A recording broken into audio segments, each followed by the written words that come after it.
नमस्कार, आपके साथ मैं हूं विद्यानाथ झा। यूपी में महिलाओं और लड़कियों के खिलाफ मनचलों की एक नई तकनीक का खुलासा हुआ है। यूपी पुलिस के मुताबिक मनचले लड़कियों और महिलाओं के मोबाइल नंबर, फोन नंबर से रिचार्ज शॉप से खरीद कर उन्हें परेशान करते हैं। पुलिस को लखनऊ, इलाहाबाद, कानपुर और वाराणसी जैसे शहरों से ऐसी सबसे ज्यादा शिकायतें मिली हैं। पुलिस के मुताबिक मोबाइल फोन रिचार्ज करने वाले दुकानदार 50 रुपए से लेकर 500 रुपए तक में मनचलों को लड़कियों के मोबाइल नंबर उपलब्ध करा देते हैं। मोबाइल नंबर की कीमत लड़की की खूबसूरती के हिसाब से तय करते हैं। साधारण सी दिखने वाली लड़की का मोबाइल नंबर 50 से 100 रुपए तक में दे दिया जाता है, तो खूबसूरत लड़कियों के मोबाइल नंबर के लिए दुकानदार 500 रुपए तक वसूल लेते हैं। तो ध्यान रखिए, ऐसे मामले अभी यूपी से सामने आए हैं, लेकिन ये कहीं भी हो सकता है। इसलिए आप जब भी रिचार्ज कराने जाए तो सावधान रहे, सतर्क रहें। मनचलों ने लड़कियों को तंग करने का जो नया तरीका खोजा है, जिसका खुलासा यूपी पुलिस ने अपनी जांच में किया है।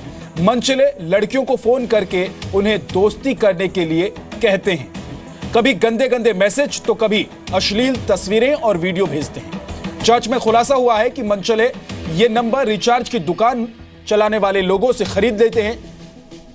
जी हां, आप समझिए, ये एक पूरा रैकेट है जो इस तरह से लड़कियों को परेशान करने का काम करता है।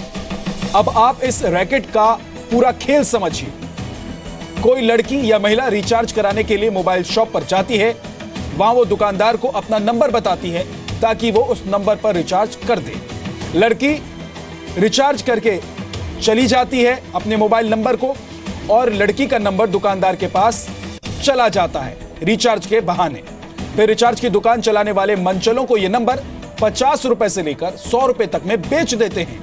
जी हां, बकाया इस नंबर के लिए बकायदा 500 से 50 रुपए तक वसूले जाते हैं।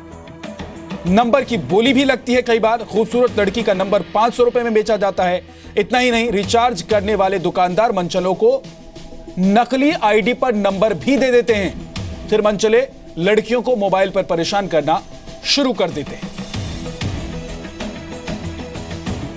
हम यहां साफ कर देना चाहते हैं कि हर रिचार्ज दुकान पर ऐसा नहीं होता है। पुलिस की जांच में यूपी के अलग अलग जिलों में कुछ मोबाइल रिचार्ज की दुकान पर यह खेल चलने का खुलासा हुआ है। दरअसल पिछले कुछ सालों में वुमेन हेल्पलाइन नंबर 1090 पर इस तरह की शिकायतें काफी बढ़ गई थी, जिसमें अनजान नंबर से लड़कियों को परेशान किया जाता है। हेल्पलाइन पर मिली करीब 6 लाख शिकायतों में से 90% शिकायतें फोन पर तंग करने की थी। हालांकि इस मामले में किसी की गिरफ्तारी नहीं हुई है, क्योंकि ऐसे मामले में पुलिस अक्सर मनचलों को चेतावनी देकर छोड़ देती है। यूपी के ADG law and order Daljeet Chaudhary ने कहा है कि ऐसे मामलों में पुलिस जांच कर इस बात का भी पता लगाएगी कि आखिर मनचलों के पास लड़कियों के नंबर कहां से आए।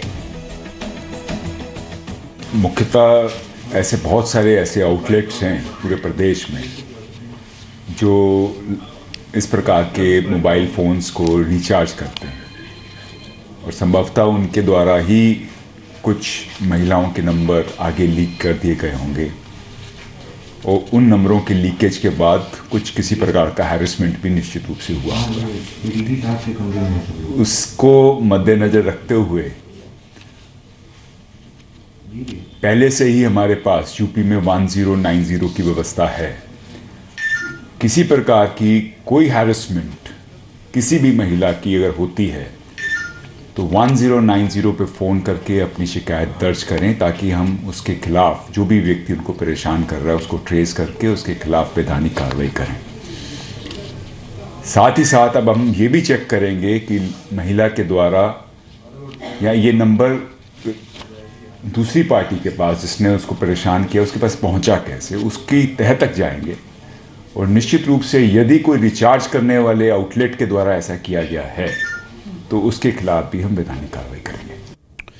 जी मीडिया संवाददाता विशाल पांडे हमारे साथ जुड़ गए हैं, लखनऊ में मौजूद हैं विशाल पांडे। विशाल, एडीजी लॉ एंड ऑर्डर कह रहे हैं कि हम इस पूरे मामले की जांच करेंगे। अगर इसमें कोई दोषी पाया जाता है, कोई रिचार्ज शॉप वाला इस पूरे मामले में शामिल पाया जाता है, तो उसके खिलाफ हम कार्रवाई करेंगे। लेकिन दूसरी तरफ यूपी की पुलिस ये खुलासा कर रही है कि इस तरह के शॉप्स मौजूद हैं, इस तरह के लोग मौजूद हैं जो 500 रुपए से लेकर 50 रुपए तक में नंबर बेच देते हैं लड़कियों के खूबसूरती के हिसाब से। दरअसल ये पूरा मामला है क्या और रैकेट पूरा चलता कैसे है? देखिए विद्या, ये मामला जो संज्ञान में आया पुलिस के, वो 1090 जो helpline, women helpline number Uttar Pradesh के, उसके जरिए कुछ महिलाओं ने, जिसकी संख्या लगभग 100 से 150 के बीच में है। हालांकि ये फ़ोन का जो शिकायतें आई हैं 1090 में, अलग अलग मामलों में वो लाखों में है, लेकिन उनमें से रिचार्ज से संबंधित जो ऐसे दुकानों से नंबर लिए गए हैं लड़कियों के, महिलाओं के, उनकी संख्या 100 से 150 के करीब है। और ये बताया जा रहा है कि कुछ ऐसी दुकानें हैं रिचार्ज की, सभी दुकानें ऐसी नहीं है, कुछ जिलों की ऐसी दुकानें हैं जो इस तरह के कारनामे करती हैं, लड़कियों के नंबर देती हैं। हालांकि उनको सूत्र ये बता रहे हैं कि पुलिस ने पूछताछ जरूर की है, लेकिन इसके साथ साथ जो आईजी हैं वुमेन हेल्पलाइन के, नवनीत सिकेरा, उन्होंने एक गाइडलाइन इशू किया है महिलाओं के लिए। विशेष तौर पे उन्होंने ये कहा है कि रिचार्ज वो अधिक से अधिक ऑनलाइन तरीके से ही कराएं, क्योंकि कुछ जो रिचार्ज की दुकानें हैं वो इस तरह का काम कर सकती हैं। हालांकि नवनीत सिकेरा का कहना है कि वो इस पूरे मामले में पुलिस के माध्यम से भी ध्यान रखे हुए कौन सी रिचार्ज की दुकानें हैं, कैसे उन पर कार्रवाई की जा सकती है और कैसे उनको चिन्हित किया जा सकता है। 100 से 150 के मामले, ऐसे शिकायतें 1090 के फोन कॉल्स पर आई हैं। विद्या, बहुत बहुत शुक्रिया विशाल इस पूरी जानकारी के लिए आपका, और इस बड़ी खबर को बताने के लिए पूरे देश को, क्योंकि ये मामला लड़कियों से जुड़ा हुआ है, उनकी सुरक्षा से जुड़ा हुआ है, उनके साथ हो रही बदमाशियों से जुड़ा हुआ है और मंचलों पर नकेल कसने से जुड़ा हुआ है। इसलिए यह खबर बेहद जरूरी है। और इसमें एक बात यह भी है कि आप खुद सतर्क रह सकते हैं। अगर आप किसी मोबाइल शॉप पर जाते हैं नंबर रिचार्ज कराने के लिए और उसके बाद इस तरह से मैसेज या फिर अनवांटेड कॉल्स आपके पास आने लग जाते हैं, तो आप समझ लीजिए कि दाल में कुछ काला है, और जहां से आपने अपना मोबाइल नंबर रिचार्ज कराया है वहां से हो सकता है कि कोई संदिग्ध गतिविधि हुई हो, जिसकी वजह से आपके मोबाइल नंबर पर इस तरह से अनवांटेड कॉल्स या फिर मैसेज आ रहे हो। तो इसकी शिकायत भी आप पुलिस में कर सकते हैं।